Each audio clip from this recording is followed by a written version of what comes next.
What's up, hockey fans? Randip from Hockey Night in Canada, Punjabi, here at the studio, and we've got a special guest here for our online YouTube exclusive. I am very proud to be joined by Calder Cup winning champion, won the Calder Cup and also scored the series clinching goal, a captain throughout his career with the Kamloops Blazers in the AHL, the ECHL, and a pioneer, a trailblazer in the South Asian Punjabi community. I'm very happy to be joined by Ajay Baines of Kamloops. Ajay, how are you? Oh man, it's an honor to be here, Randip. It's an honor to have you. So a little bit of a behind the scenes here. I grew up watching Ajay. I'd go to Kamloops on family trips, and so this is extra special for me, somebody I've watched growing up. Oh, I appreciate that, man. So to provide a little bit of background here on Ajay Baines, as I mentioned, the very distinguished 10-year career, pro career, and you were, a guy that pretty much captained every single team you played on.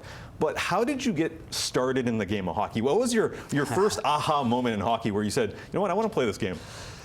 I think probably like everyone, you're just watching it on TV. And growing up, watching Hockey Night in Canada, playing street hockey. I mean, my brother played hockey. He's 8 years older than me, actually, but he was obviously in hockey first. And then you're like, okay, your friend's playing hockey. You kind of want to do what your friends do. And I don't know, it was just kind of a gradual process, or I don't know if there was an aha moment, but I think, you keep going, you keep getting older, and you start playing on some good teams in town, and you're like, okay, things are going good. It kind of led to that. So, okay, you played probably youth hockey in the 80s, early 90s, right? So late 80s, early 90s? Yeah. What was your parents' reaction when you said you wanted to play hockey? Yeah, I mean, they loved it. We had an unbelievable minor hockey team. I got to talk about them, and I think the parents, we would travel a lot, and they got right into hockey, so they were right into it. And then you start hearing scouts and all this talk, and opportunity to go to a WHL camp and all that stuff, and then it's like, okay, where's this going? And I know Dad was like, let's go, you got to go, or do what you can, and Mom was like, well, what about school? What is this hockey like? Are you gonna play more? Like what I don't understand. So it was a learning process for all of us, at that time, early 90s, on where this was going to go. So as I mentioned, born and raised in Kamloops, BC, the WHL comes calling, and you end up playing for your hometown club, the powerhouse Kamloops Blazers, especially that era where, grow up watching some of those teams playing. How did you feel playing for the hometown club? Yeah, that was a big dream. I mean, I remember going to the games at Memorial Arena, way back in the day, growing up, in the atmosphere. And obviously when I started, they shifted into the Riverside Coliseum, which I went there a few times. Yeah, you've been there, and then seeing them win the Memorial Cups, and then you get listed by them. I came after the last Memorial Cup, and it was amazing. Just the way they treat you, the fans, the building. I mean, hockey was huge there. And especially in the local community as well. I got to give credit to my family members, the Tidlon family in Kamloops. They still watch today as well. So, they were hardcore fans, and that's how I got into the Kamloops Blazers. And you look back at it now, you say, wait a second.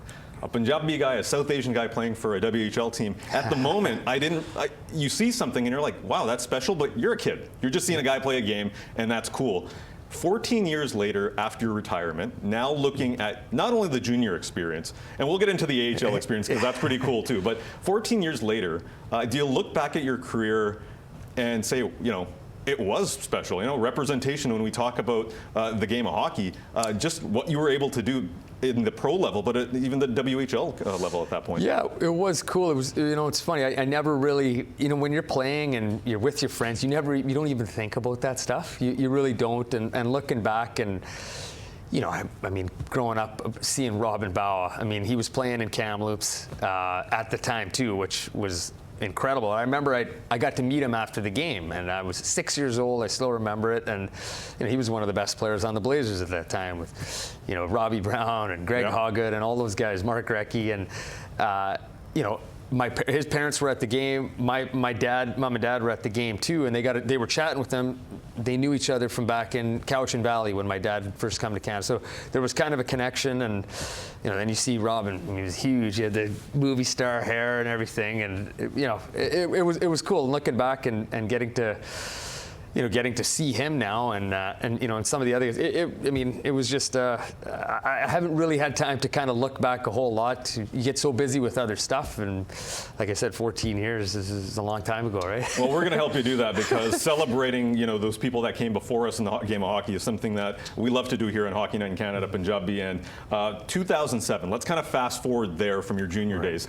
You're the only South Asian person to ever score a championship clinching goal in any pro hockey league, really. And in the AHL, 07 Hamilton Bulldogs, you beat the Hershey Bears. When you look back at that moment, how do you feel about it now? Because I got to say, when I watched that call, Derek Wills, now the play-by-play commentator for the Calgary Flames, he had that ccall. It gives me goosebumps. Oh man, yeah, no, it's crazy. I remember a couple buddies from back home when they said they were listening to the game, and they texted later. We were listening. It's such a blur when it happens. Honestly, like the goal goes in, you're looking at the scoreboard, and you're so close to the title. I think for me, you didn't really care who scored it. Just you wanted to win so bad, and then looking back, it's like, wow, I scored it. I didn't really score too many big goals, and then you got that one. It was it was a lucky goal if you actually look at it, but it's pretty cool to be a part of that and to contribute in that way. It's special, right? Okay, you call it lucky, but I know I've talked to and read a lot of stuff about that goal. There's a lot of hard work that went behind that goal. Coming in with speed and just culminating the hard work culminating into that one moment. There's a lot of great players on that team, young players that turned into big stars at the NHL level. What was the vibe around that team? And a couple of the players I'm going to mention, Max Lapierre, who set you up for that goal. Carey Price was on that team. David Desharnais was on that team. A bunch of players. What was that vibe behind the scenes? Yeah, it was great. We had a young team. We had a great mix of a few older guys, young guys, and I don't think the expectation at the start of the season was too high. And then we had a rookie goalie by the name of Yaroslav Halak, who actually he was pretty good too. Yeah, came in and won Rookie of the Year, and then he went to World Championships. They said we're bringing up another kid by the name of Carey Price, and our goaltending was. We also had Yan Denis too. I mean, there was three of them, there, and I think Phil Sauvé joined us as well for the play. So we were pretty rock solid. I think our defense doesn't get a whole lot of talk about, but they were unbelievable. They were, not a bunch of superstars, but we had our D really did an amazing job. Danny Jansevsky was our leader back there, and yeah, we had a good blend of everything. I think our leading scorer had maybe 55 points or something. Okay. So we weren't. We could kind of play any which way you wanted, and we just had a different guy coming up big every night. Okay, so you mentioned the word leader there, and that's something that has been. You were a leader on every single team you're on. You captained every single team you were on at some point. So my question to you is, what makes a good captain? You want to know something? I got to tell you, it started in minor hockey when we had pretty much the same team for about 5 years, but I got a lot of my leadership from a minor hockey cap, one of my best friends, Brent Fritz. And he did it at a young age when we were, in our early teens. I think one of the things he taught me the most is sometimes you got to stand alone. Sometimes, which may be tough when the other players, we don't want to do this. And Fritzy was one of those guys that always showed, I'm going to do it no matter what. I don't care how tough it is, how hard it is. And I took a lot from that, and it kind of helped me as I got older. And then obviously you had great captains when I went to junior and pro. Nolan Baumgartner and in junior with the Blazers. I mean, they were as decorated a team as you could have it. Aaron Downey in pro. Who else did I have there? Baumgartner was also there in Norfolk as well. So we had I had great people to look up to. But I think, just be yourself. I think be yourself was the biggest thing. I think Fritzy taught me that at a young age. Be yourself. Don't worry about what other people are. If you're picked to be captain or to be a leader, it's because of who you are. You can't change who you are once you become captain. Continue being who you are. Okay, so you've mentioned, and you've, Bruce Cassidy was one of your coaches growing up. You had a number of coaches coming up, whether it's the WHL level, the AHL level, ECHL level.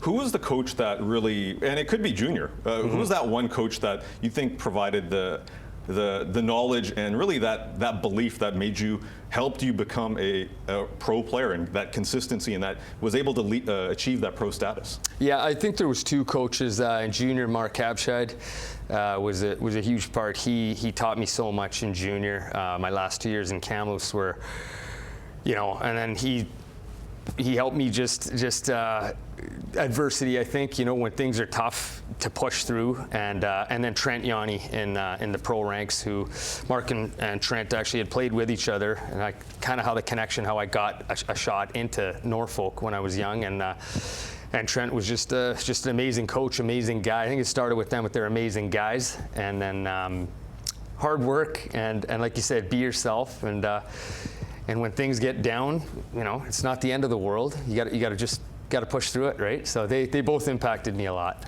You recently attended the Surrey Eagles Punjabi Night at the BCHL level club, and they're celebrating the contributions of the Punjabi community and culture in the sport of hockey. When you see something like that after playing through the 80s and the 90s, where, hey, you know, there was representation to a degree, or maybe you might have been the only South Asian player on a team at certain points, what does that make you feel like when you see the amount of representation that's growing in the game now? Yeah, it's amazing. It was quite an evening, and just seeing the energy, the vibe, I mean, the music, so many people out, and for me it was special too. Two of my heroes, you know, Dampy Brar and Robin Bawa, both older than me, that you know, that I looked up to, and we got a picture together. I got to get a copy of that picture, but I'm gonna get that one framed, and it's amazing. I mean, there's more and more kids playing. I got a chance to chat with Manraj Hare, who I actually had a chance to watch play when he was playing with Everett, and you know, me being an older guy now, it's fulfilling, and it's awesome to see me like get a chance to meet them and talk to him. Great guy, you know, and you know, just see more and more kids playing. It was a great game. Surrey won, so there you go. 5-0 as well in that game. I want to give you a shout out as well, because not only did you know, pave the way for a lot of South Asian players at the pro ranks and the junior ranks, also an author now. Standout.